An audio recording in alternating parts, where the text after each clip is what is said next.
Here we go. So today I have you here to talk about healthy food. And I wanted to ask you, I want to interact with you before we get started to tell me a little bit about what comes to mind when I say to you healthy eating. So if anybody wants to chime in, just unmute yourself and let's have a little discussion before we go.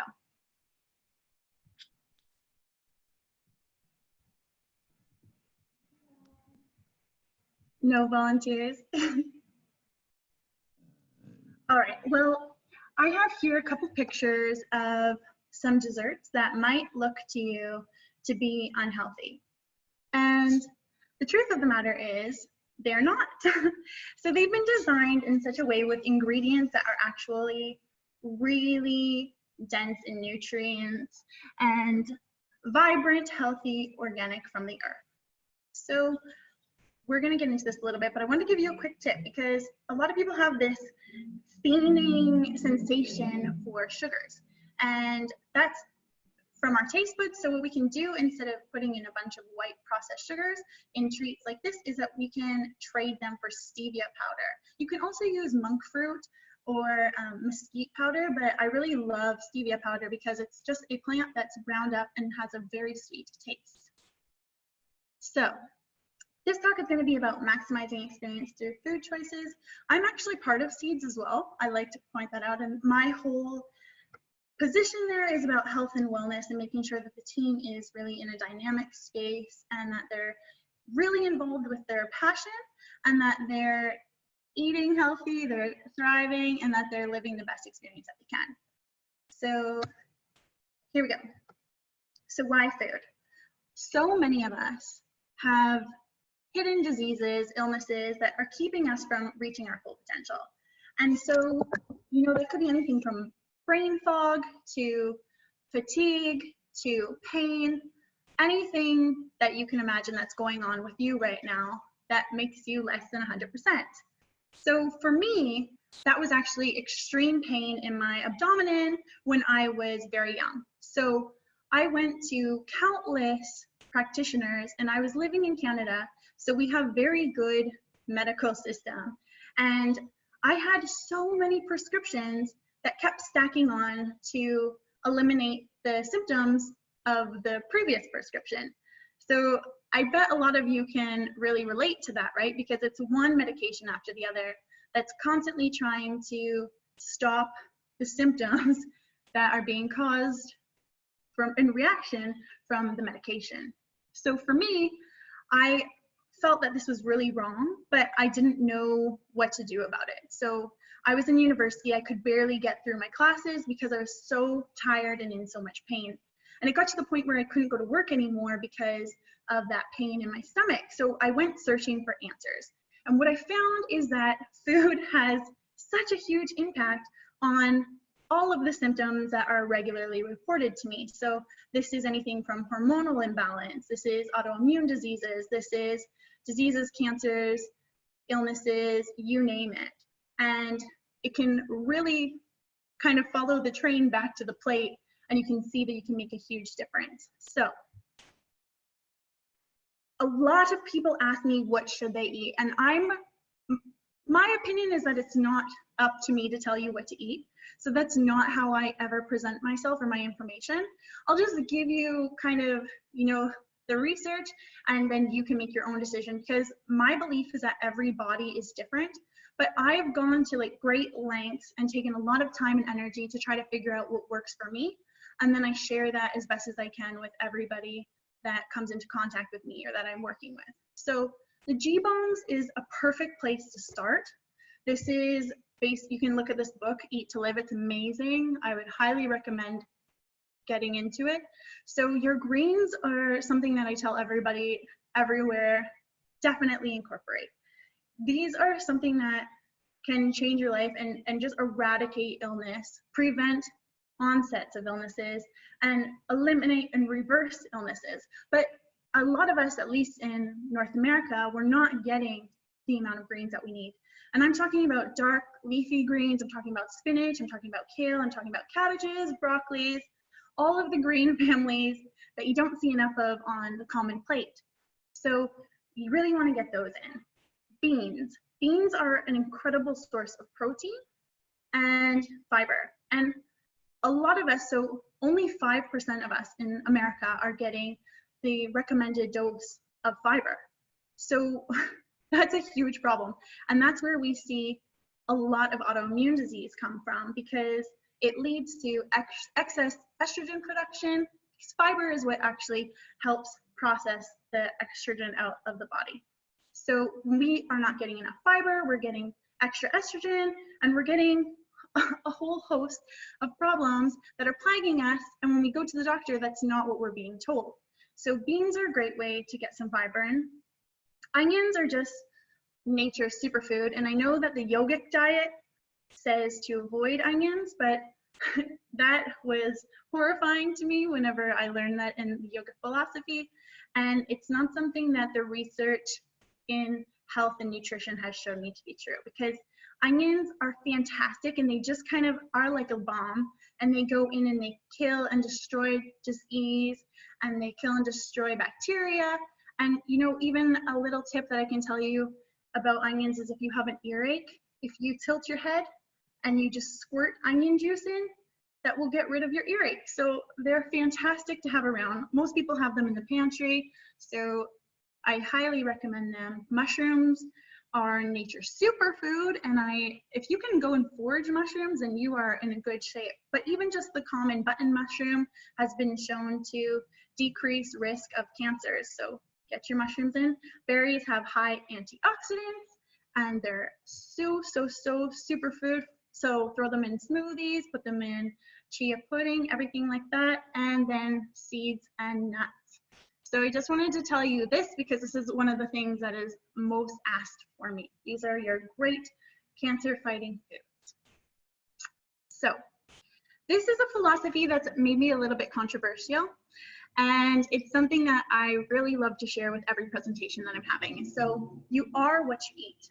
And I want you to take that into consideration right now as you think about the food that's normally on your plate, because what we eat plays a very big impact, like I said, on our health and wellness. And that translates out to our businesses, our relationships, and our success overall. So would you rather eat something that is dead or alive? Healthy or sick? Vibrant and fresh or rotting? Free or caged? Organic or chemically treated?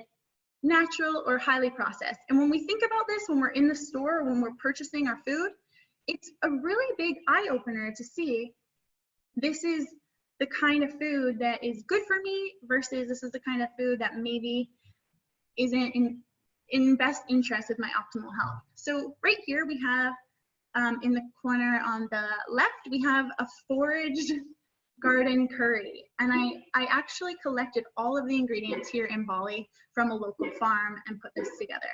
Excuse my little rescue puppies. I just rescued 2 puppies last night and they are wanting to be involved in this, I think. And then here on the right, we have a chili. And the chili is made exactly the same as my normal chili recipe. I should mention that this is plant-based. I don't think I mentioned that, but this is made the same way with a tofu bacon on top and a nut cream cheese. So the whole idea in showing you this is that you can have really fantastic meals that serve you as well. Because I like to say that you want to eat food that loves you back. And so these strategies to adapt, a lot of people don't know where to start. And so my question is, like, what are your favorite ingredients already? What things do you like to cook with? What foods do you like to incorporate into your diet, or do you find in your regular recipes or meals? And what are some of your favorite meals? And what are things that you crave? And then we find methods to make that happen for you so you don't have this feeling of giving anything up in order to get that health. So substitutions just means that you can replace one food for something that's a little bit better for you. So my research has shown through tons of clinical studies that plant-based diet is from the earth, you know, natural, and it gives such healing powers that's what I recommend. You know, every person is different. So for me, in this This is actually a hamburger helper. This is a classic dish that was a favorite for me growing up, but it came in a box, so that's processed. It came with highly processed wheat noodles, which are very inflammatory. And it came with a little package of mix that I have no idea, because I don't have a chemistry degree, I have no idea what those ingredients were. So what I have done is I have done so much training to figure out what we can put into our diet that is a better alternative. And so you do have alternative foods out there. And hey, Sadie, be quiet, sweetie. So you have alternatives that you can buy at the store, but I actually like to make everything fresh, just because I believe that that has the highest potential for healing the body and the mind and the soul. And so one thing that I really want to point out here, and this is why I have it right here, is that there's a chemical warfare. This is a term that's being used across the board in nutrition right now with the foods that we're being served. And what I mean by that is that when you look at an ingredient list and you can't figure out what those ingredients are, and they have numbers and dashes and all kinds of different stuff in them, that's the kind of stuff that I advise to avoid, because it's not natural and it can have really devastating effects on the health. So this actually interferes with your taste buds. Something that many people don't know, but it's shocking and it's worth noting, is that there are people out there whose job is to create sensations and flavors that are so addictive that they keep us latched onto them and buying them. So, you know, not to name drop any names, but there is a company out there, and their slogan is that you can't eat just one. And the reason for that is because it's been genetically designed so that you are addicted and you latch onto that flavor that's not naturally found. And the problem with that is that it changes your palate so that other things that are natural no longer taste as good to you. So I made this slide. This is recent food that I've created. So part of my life is that I am a food content creator. So I create everything from scratch. So here on the top left, we have a sloppy Joe. I call it a sloppy Cece because I don't know who sloppy Joe is, and it's not made with the same ingredients that he made his from. So this bun here is actually made from coconut flour and almond flour. So it's not a processed bun. I made it on the spot. It took me all of 5 minutes to throw in a bowl and then throw in the oven, and then it baked and it came out perfect like that. So you've got flaxseed in there, which is really great for the fiber, like I was talking about earlier with the estrogen. Here on the bottom on the left, you have ice cream sandwiches. Now they are nice cream sandwiches because they're actually made with coconut milk and avocado. And believe me, I thought avocado and ice cream would be disgusting, but it's the texture that you're looking for. And so when I am teaching about different substitutions, I always talk about the flavor and the texture, because you want one or the other and both ideally. So you just look and learn what makes good texture, and avocado is phenomenal for creamy stuff, so cakes and icings and all of that. In the middle, you have homemade granola with actually homemade coconut milk. And this one's in the middle because I really wanted to talk to you guys about making your own milk, because people ask me a lot, you know, isn't that difficult? And it's truly not. All you really need is nuts and a nutmeg and some water, and like vanilla if you want an extra kick. So it's that easy. You just you need a blender. So you throw your nuts in with some water and some flavoring if you want. Sometimes I put cacao in if I want chocolate milk. And you strain it out if you want to. You don't even need to strain it out. So a milk bag isn't even necessary. And I just think that that's fantastic, and it's something that blows everybody's mind. So I wanted to make sure that I brought that up to you. And then over here on the right in the top, we have a Black Forest cake. And that is made from, again, coconut flour and almond flour. I make my own, but you know, a lot of people have the convenience of ordering online. I live in Bali, so I tend to make everything on my own because it's easy for me to do. And then at the bottom, I have They're like cinnamon buns, but they are cinnamon fingers, and they're again made coconut and almond flour. So you have these beautiful options, and I wanted to spend a little bit of time on them because people think that if they change their diet to something that's like quote healthy, that they won't be able to enjoy the foods that they love. And these are a lot of foods that I loved. So I just want to show how easy it is to make it without the ingredients that might cause you harm or inflammation. And then we have benefits. So I put a list here, but I'm not going to read them off to you. If you want to look at them, you can. But just to tell you my personal experience, what I have lived through and what I have seen others go through, you have everything from skin clearing up. I had extremely horrible skin. Ask anybody, they'll tell you my skin wouldn't clear up. And my parents, when I was younger, spent tons of money. And then I went into young adulthood spending lots of money on different procedures and nothing would work. My diet was the key to that. So when you're eating inflammatory foods, the first place that it's going to show is on the outside. It's going to show up on your skin because your body telling you, hey, there's something I don't like here. Could you please pay attention to me? And one thing that people do is they try to hide that, right? So they try to put on the creams and whatever, the sanitizers, and they try to kill the bacteria instead of addressing the root problem. And that's going to get you in trouble. Because if you just hide it, it's like if you had a mess on the floor and you just swept it under the rug. It's still there. And what if that mess then starts to permeate through the rug and then you have this horrible rotting smell? It's the same with our body. So when we have our body being as intelligent as it is, sending us messages, it's important to look into them and find underlying cause instead of just pushing it to the side, because it will come back and it will get worse and worse over time. And you do see that with cognitive diseases like dementia and Alzheimer's. If you're able to spot the onset in the very beginning, 90% of cases are preventable.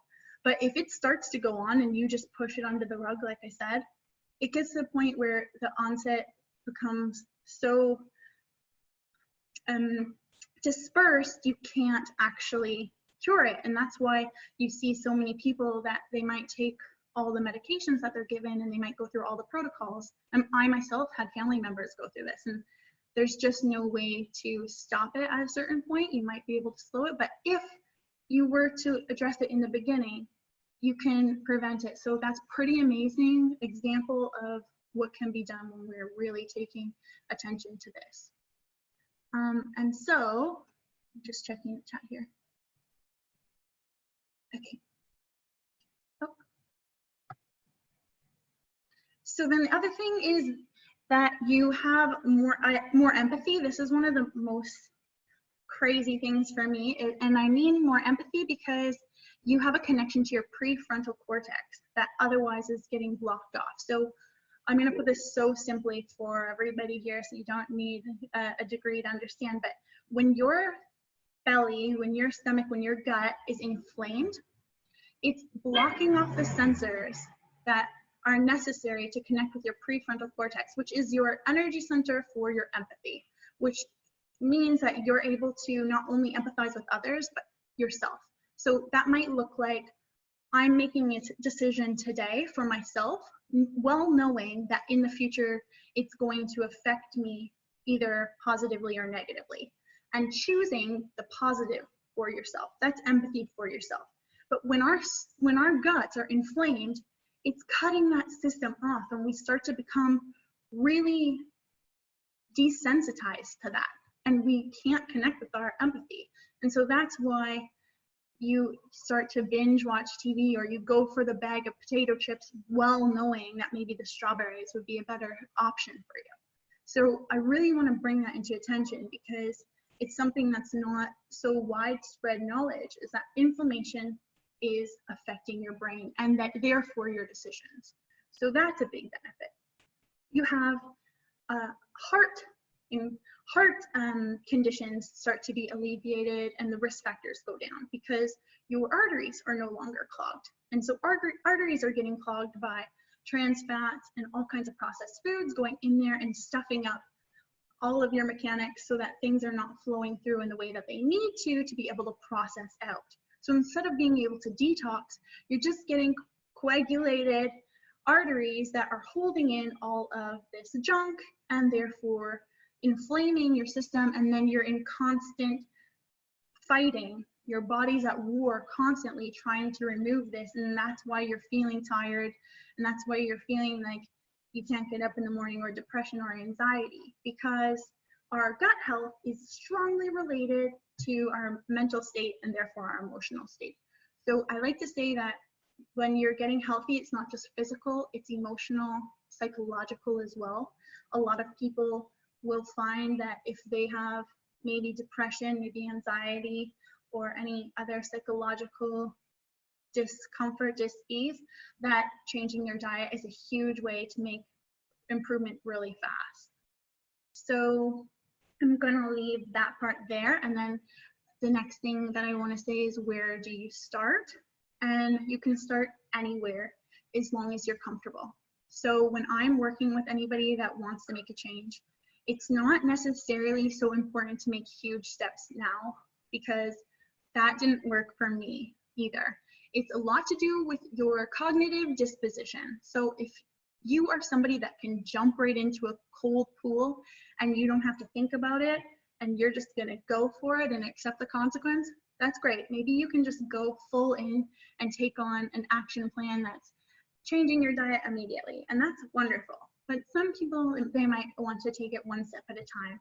And so, you know, just reducing these inflammatory foods one at a time. Inflammatory foods, I know that, you know, don't shoot the messenger, but inflammatory foods that we're finding are dairy, animal products for definite, and gluten is the big one too. So a lot of people are having problems with gluten.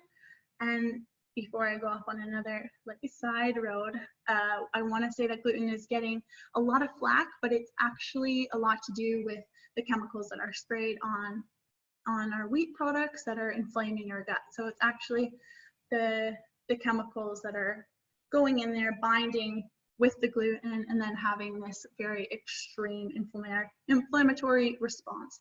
So these are big problem foods that I try to get people to just, you know, remove slowly, and maybe not entirely altogether, but just see what it's like when you take these foods out one by one, or a little bit here and there, and then see how your body responds. And then, so last, before I go into a little bit of questions, if anybody has any, these are some recommended content that I really enjoyed, that really helped me figure out myself when the doctors weren't getting it for me. John Robbins is the heir to Baskin Robbins, so that's fantastic.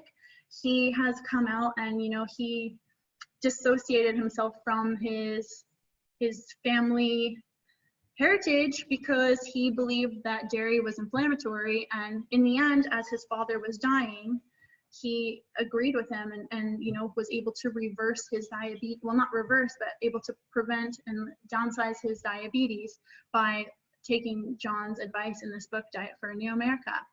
You also have some controversial documentaries here, you know, take it or leave it. You are your own judge of what content sounds good to you, but I love these for different reasons. Cowspiracy is great to look at the health impacts on the environment. What the Health is super good at looking at what can be done if we address the inflammatory trigger foods in our society. Game Changers is looking at athletic performance on plant-based diet. And the China study is one of the most comprehensive studies done to a population ever. And it's phenomenal because it shows that zones that eat less inflammatory foods actually have less diseases. So these are some recommended reading and watching. And if anybody has any questions, I'm free to take them. You might just need to unmute yourself though. Yes, hello. Hi. Hi, I'm from France, and I'd like to know what do you think of fake meat? Well, if you call that so. About fake meat? Yes. Well, you know, here's the thing. So a lot of the processed meats, they have a lot of chemicals in them as well, right? And so they're something that I don't necessarily promote as a health food.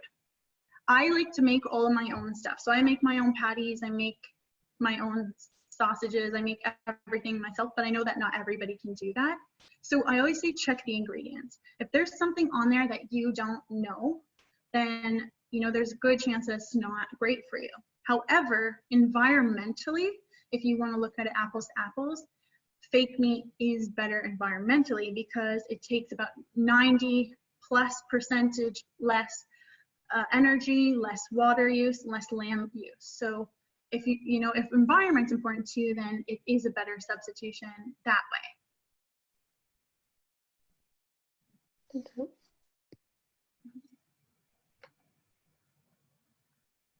I can't tell how much time we have left because my screen's blocked, so let's see. Does anybody know how much time we have? 2 minutes, I think. 2 minutes? Okay, is there any other questions? Okay, well then maybe I can tell you guys a quick cheese recipe because cheese is a big one and there is a lot of reasons for that. It interacts with the mind in a addictive way that's comparable to drugs. And so you can look into the studies for that, but it's crazy. And that's why people will say, I can't give up cheese. So nutritional yeast is a plant-based product and it's very easy to get now. And it actually has a cheesy flavor to it. So that's your best friend if you're making cheese. Now, I'm actually not using nutritional yeast at the moment and I'm making my cheese without it. And it's still fantastic if you're fermenting it and you're using lemon and nuts and seeds. So one recipe that I'll leave you with that's so easy and that's a fan favorite, it's actually on the buns of my sloppy Cece's that I showed you earlier. But all you do is in a high-powered blender.